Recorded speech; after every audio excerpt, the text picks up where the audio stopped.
Ito palang dike na to, kasama sa flood control project ito. Kasi hindi natin masabi, baka pagdating ng nabuo na airport dyan, mawala hayop sa ilog.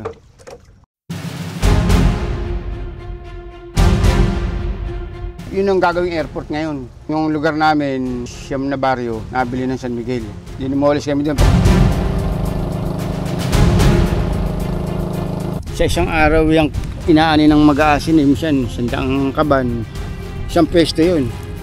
Araw-araw po yan? Araw-araw. Basta magandapan ang init. Mabili asin yun, ang halaga ng asin na noon, 180, 200. Isang sako. Isang sako.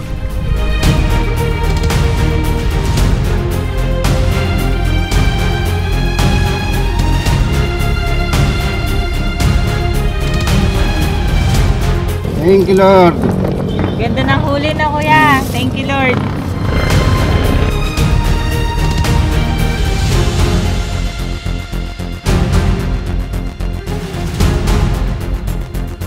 Kaya yung ganitong panghanap buhay, pag ito nawalan ka, nanakawang ka, talagang iiyak ka. Kaya tayo magagawa. Kung magnanakaw ay talagang ganun eh. Meron taong ayaw lumaban ng parehas.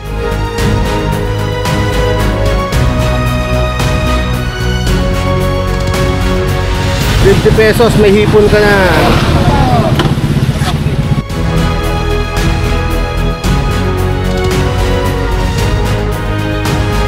Kuya, nakahuli ka na ba dyan ng ahas? Hindi nangangat yan.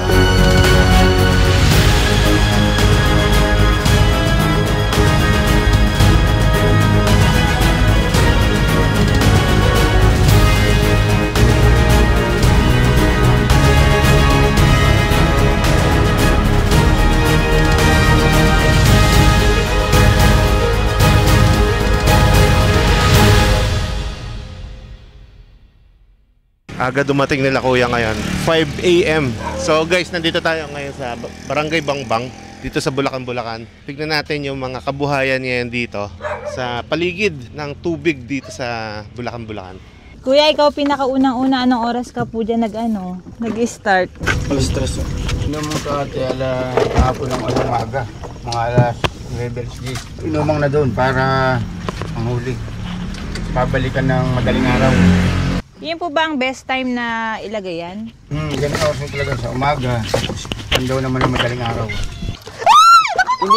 Hindi nangangat yan. Tapon ko na. Pero hindi naman nanay nangangat. Kakatakot parang ahas. Kuya, nakahuli ka na ba dyan ng ahas? Pag minsan, may nahuli na ba dyan ng wala po. Yung ganyan lang, yung ahas tubig. Minsan na yung sawa, minsan naanod, nasabay dito. Nasira ah. Dahil ang lumango yan. Nabutas ata. Butas. Halos yung ganito ngayon, ang karamihan ng gamit ng tao ngayon panghuli. Dahil bukod sa maganda manghuli, hindi pa mahit trabahuin. Mag-aasino kami sa Kapol. Saan po ba yung Banday Kapol? Doon pa ho yung gaganon pa papuntang dagat. Pero Bulacan din po yun. Saka po ng Taliptip. Yun ang yung lugar namin na yun siyam na baryo. Nabili ng San Miguel. Yun ang gagawing airport. Ngayon, inano kami, dinimolis kami doon. Pero may binayaran din kami ng pang paggawa ng bahay, pambili lupa. Merong nagkukuha sa amin doon, survey. Kumbaga, nagtatanong-tanong yung kung paano kumita yung asinan, plaistaan. Siyempre, kinukwento namin, asinan, malakas kumita asinan. Pagka maganda panahon ng araw. Pag naman tag-ulan, yung La Nina, doon naman natatalo mag-aasin. Mahinang umani kasi kadalasan ulan. Doon ho kami nagsilaki sa asinan. Mga yung anak ko na doon na rin naipang ito, sinilang. Hanggang siya yun, ng San Miguel. Lahat, nabalta namin, unti na bumibili San Miguel doon. Kakabilihan ng lupa, ng plastahan. Magsimulang bumili ni mga 14 to 15, start na yun. Inuunti-unti na nila, lahat ng mga plastahan hindi pinakikinabangan, yun, binibili. Yung iba naman ay ganyan na kasi medyo maganda presyo pagkabili. Yung ganyan na rin benta. Yung iba kasi katulad yung pinanggalingan namin, nabili lang sa mababa. Yung ang Kapol, nabili lang alam namin ho doon, nasa 700 lang sa hektarya. Na ganun lang nabili yung lupa na yun sa ganung presyo. Kaya mababa rin ang binayad sa amin. Tulad nga nung karamihan doon, nasa 100 pamilya. Ang kanabubuhay nga doon lang din ho. Tapos yung mangingisda, na wala ng kabuhayan, Saan napunta ibang tao. Alam, yung iba nagsiiwa ng probinsya. Sana nga yung perang nakuha nila sumapat. Makapagpundar man lang ng panganap buhay. Kung wala, di sayang lang nauwi sila ng baliwala lang. Ito na po yung naging alternative na na hanap buhay. Ano nga ang tawag natin ito? Dragon bubu. Magkano ho ang puhunan ho niyan? 1-2. Dati ho 1-7. Bawat isa. Ilan po ba kailangan sa isang latagan? Ayun, kung kaya ng bangka mo, halos 50.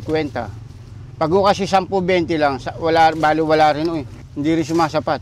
Una, bumili lang kami ng 20. Unti-unti, nangutang para madagdagan. Pag hindi man ho gagawin, alawang Kaya kailangan mangutang ka para makapagpundar. Ngayon, katulad dito, ngayon, medyo maganda ngayon. Baka maka 5 kilong hipon. May araw hong maganda, may araw naman hong kukunti. Pagka medyo labo tubig, yan, nakakahuli lapo-lapo. Paano naman po yung walang pambili ng bangka at mga dragon? Ayun, yun ang problema ngayon na nag-aantay ng trabaho sa San Miguel na pinangako nilang may trabaho. Hanggang ngayon naman, hindi pa nag-i-start yung trabaho diyan. Yung iba, nakakapagtrabaho, yung nakapag-aral. Nung araw pa man, kahit malilit pa kami, talagang bumabaha na rito. Ngayon Kahit wala pa yung airport na yun. Talagang dalahunan ko at karulan namin lupa ang bumababa. Bata pa lang kami, bumabaha na. Talagang di maiiwasan ang basa. Sa laki ng pagka may tubig talagang high tide. Sa lugar ho talaga namin dito sa Bulacan ito, basta malaki tubig talaga lubog. Kahit wala pa yung airport.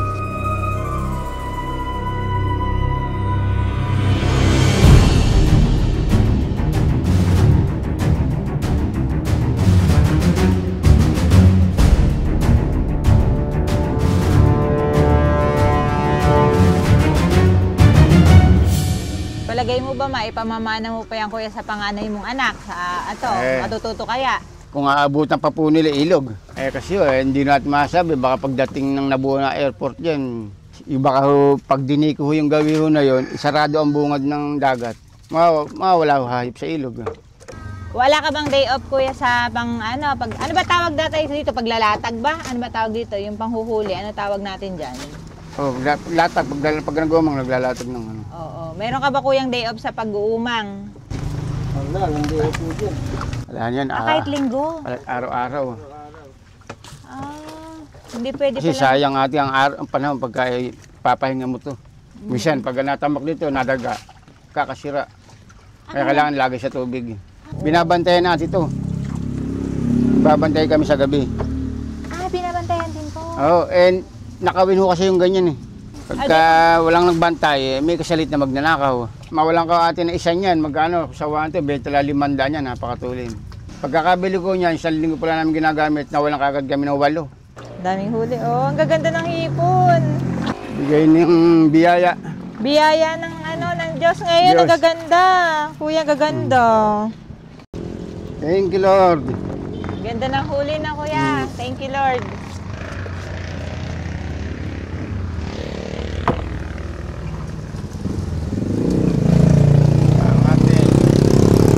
Ito mga pangating kukunin ko itong mga yung ganito, tawag dito, asuhos. Asuhos. Asuhos, yan ang gusto ng asawa ko. Ang ganda ng hipon ngayon, Ay, salamat naman, ang gaganda. Suwahe. Mga swahe, Suwahe. Mga namis-namis yan, pagka yung di pangat. Alabos lang bahagi yan. Lalo sa Sprite mo at yan. Sarap. Ito na po yung masasabi nyo na jackpot. Jackpot. Jackpot po ngayon, Medyo jackpot ngayon at medyo maganda ang tubig. Nung nakaraan yung pagkaraan ng bahaan na yan, nawala ho talaga hayop. Nawala ang hipon, alimango. Kaya kung wag masasara ang ilog, ang kabuhayan mga isda rito hindi maapektuhan. Estimate nyo tayo, ilang kilo yung hipon nating nakuha? Ito siguro ngayon, mga nasa 10 ito. 10 kilo yan. Grabe, Dahil si Milyo na alimango ngayon. Uy, dapat ilagay natin doon, Binabalik ko namin din sa ilog para kaya ngayon makalaki. Biyaya. Biyaya ng Hipon, puti, suwahe. Hindi man laki. Hipon. Daming hipon, Hipon, suwahe. Hipon, alimango.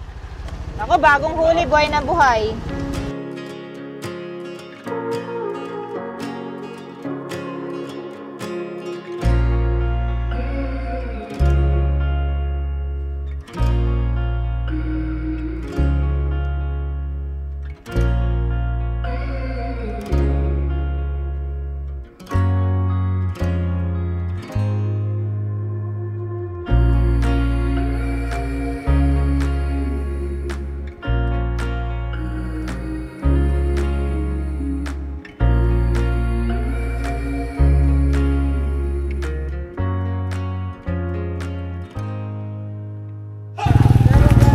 Ano, napakiyaw na ba yan? Pakiyaw na. Napakiyaw na oh. Bawasan mo ng ulam. Ha? Yung sasama sa alabos. Kala ko yun, kabila. Diyan na lang. Yun oh, sarap sa halubos oh. Ito ang pinakamasarap na hipon. No. Suwahe, yan talaga. The best. Itong tawag sa kanilang panghuli ay Dragon Bubu. Ito daw po ay na presyo nito ngayon ay 1.2 na Kuya Manalo. Oo, 1-2 siya. Kanya yung ganitong panghanap buhay, pag ito nawalan ka, nanakawan ka, talagang iiyak ka. Talo ka na Kuya agad, 1.2 po ang isa. Oo, nung araw nagsisimula ako nito, nadalay ko nito, kahit puro luma lang 16, naubos. Luma pa yun Wala tayong magagawa. Ang magnanakaw talagang ganun Meron taong ayaw lumaban ng parehas. Bahala na Panginoon sa kanila. Maraming nasasamang basura, ano Kuya? Hindi ho may iwasan yan pagka kinatihan ng tubig. Kasi sa kumakati ng tubig namin nilalagay ito kuminsan. Minsan naman, walang basura, ganun. Hindi naman pare-pares may basura. Ito, nalagay ito sa may agos kanya, ganito, may basura. Yan o, yan o. Ay, parang sawahan o. Grabe, nagwawala yung palas. Ayun, palas ulit o. Masarap yan Kuya, lutuin sa luyang dilawan na Kuya. Oo, lagat. Tapos adobong tuyo. Ibig sabihin, iba-iba pong lugar yung pinaglalatagan nyo nila Kuya Jojo, Oo, layo-layo din ang bagay. Sabihin, mga parang ito, tsaka yung tower na yan, ganyan, layo. Kahapon ba tatay, maganda yung mo? Nakmo, wala. Kahapon. Naka Bitaw 300 mo. lang. Sa ngayon, talagang medyo mahina ngayon kasi yung nagdaang bagyuhan na yan, ang tubig natin, nadali ng tabang. Nahugasan. Pero nga, sa susunod na buwan naman siguro, itong bago magpasko, baka gumanda naman. Hindi naman araw-araw malakas. Pero yung mababasyo ka, hindi. Pag mahina-hina katawan mo rito, hindi ka rin tatagad. Yung deho, panahasay na yun kasi ikaw may katawan. Hala ka naman kamo rito, ikaw ang masusunod. Dito ka lang naman makakabili ng sariwa. Sa Manila, puro prosin. Maya-maya, lubog na naman yung karsada na yan. Wala, wala naman bagyo, lumulubog. High tide, pinabayaan pang price daan. Nang nabili na San Miguel, ayaw pasarado yung mga napigtas, nasira ng bagyuhan. Sila lang naman may kaya na buksaran yan. Gawa sila may heavy equipment na bako. Kaya ba tambakan ng tao yan? Today is my Jinda is lover, today. Native pero maputi siya. Alaman, papla, asuhos, hipon, ano ba itong kaida? Salay, sapsap, galunggong, tahong, ampalaya, hipon ulit. Hipon ulit. My name is from Philippines! Dito ulit. Ayan isda.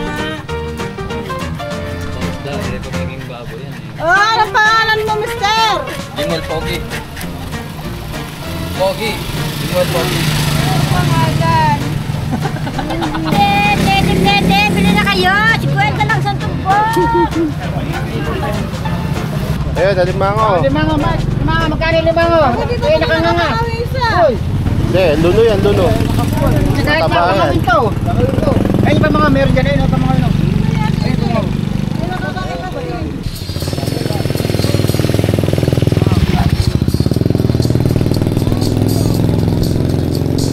Pino ang tinik. Para wala nang tinik. Ay, hindi pala. Para pino. Para pino siya, ano? Para pino siya. 180.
Okay, good morning guys. Nandito tayo ngayon sa Bulacan, Bulacan. At aalamin natin kung ano yung mga kabuhayan ngayon dito. Sa paligid, kahit baha siya, may mga pakinabang yan. Dito sa mga tubig dito sa Bulacan, Bulacan, malaki ang pakinabang nila. Dito nila kinukuha yung kabuhayan nila. So tignan natin kung paano sila mamuhay dito sa gitna ng katubigan dito sa Bulacan. Bye-bye na, darling. Maghiwalay muna tayo, ha? Bye! Tay, ipanguhuli kita ng ano, lapu-lapu. Dalawang kilo ah. So ayan guys, kasama natin si Kuya Manolo. Pupunta tayo ngayon dun sa kung saan sila nanghuhuli ng isda. Makikita natin kung paano yung pamamaraan nila ng paghuhuli. Ito palang dike na to, kasama sa flood control project ito. Sagupihan ko yan eh. Putol naman. Putol-putol, hindi natuloy. Hindi dire-diretso.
Ito, dito na raw maglalaglag si Kuya.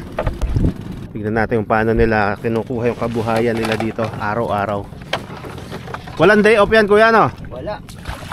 Day off namin dito. Tulog na sa gabi. Yung mga dating pilapil, ayan nilubog na. Ayan dating nalalakaran ng mga pilapil na ganyan.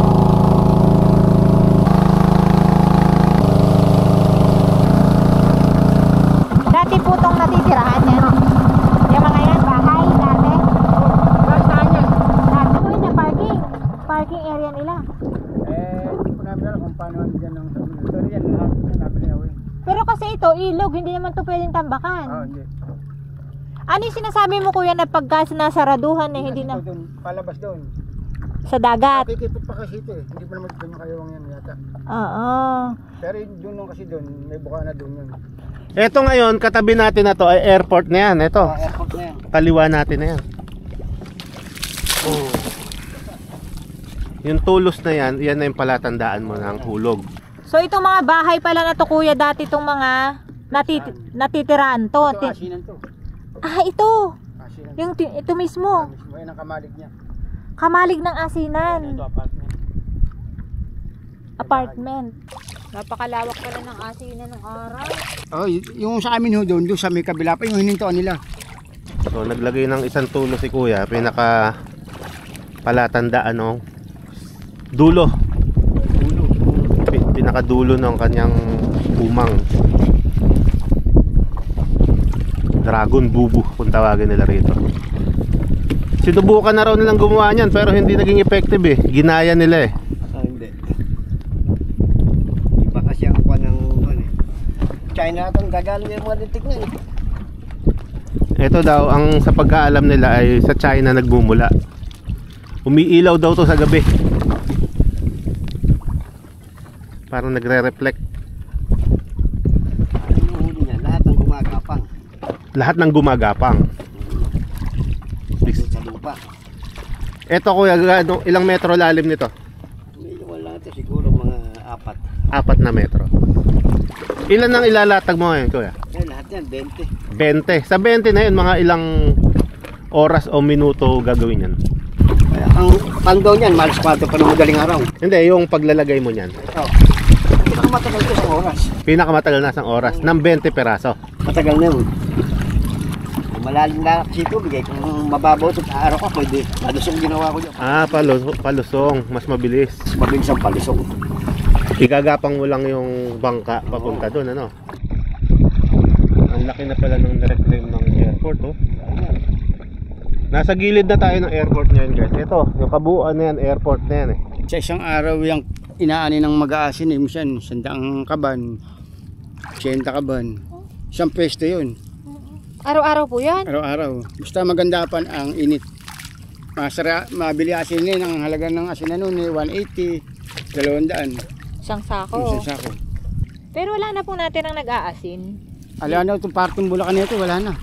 Halos yung asinan dito nalipat ng Pangasinan. Yung mga tisa, tabla, doon na ho nalipat. Doon na yung iba binili na doon. Doon ipinupundar naman. Tulad nga nung kamag-anak namin, doon eh. Doon na nagpundar. Pwede po bang hindi bantayan? Pwede. Pagka merong naiiwan dito lang, sasalit-salit kami. Yun, that may ano. Para... Hindi puro kami. Haba pala nito kuya, no? Haba yan. Ito eh. Bali, 8 metros ang lambat. Si Kuya Manalo, minsan marami din naman siyang huli.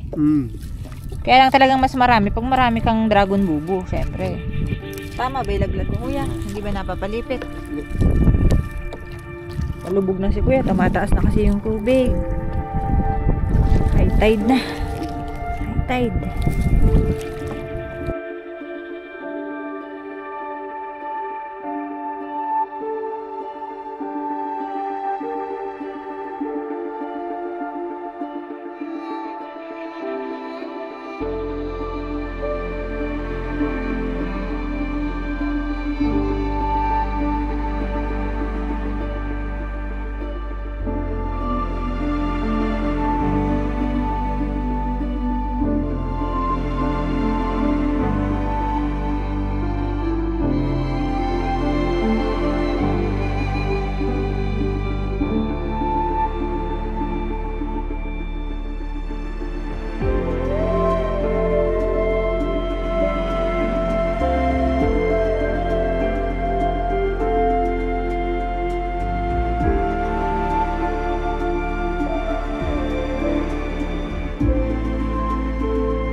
Guys, ganun lang pala ang trabaho ni Kuya.